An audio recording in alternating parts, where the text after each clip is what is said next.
And so I think, you know, in terms of what the minimum of what we wanted to achieve through this, I think we absolutely achieved it. You know, there were policies that were co-produced through this mechanism of legislative theatre that have been adopted in regional government strategy, and, you know, not just one or two, but we're talking kind of 20 different policy proposals.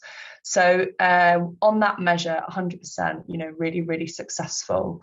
But I think there's kind of two other ways in which I think it's had a real impact and should be really proud of the success, which is around, one, providing kind of this ongoing demonstration of how participatory methods can be used in a strategy and policy space, and kind of breaking down some of the barriers that there might, that we certainly faced whilst trying to run it. You know, we've done some of that legwork now.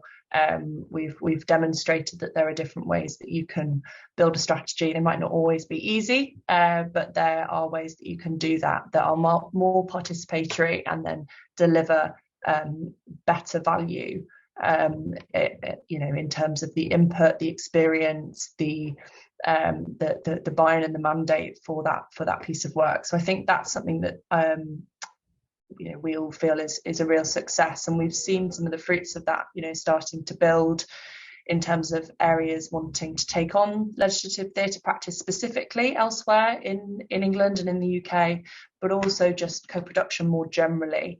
So there's definite you know, evidence of impact there. And then the second kind of area of success, I think, is and maybe, you know, John or others could talk about this in more detail, is that ongoing skills and experience that the Jokers group, who are trained through the process, then bring to work across the region in really kind of delivering the strategy in a number of different ways. So I'll let others talk about that.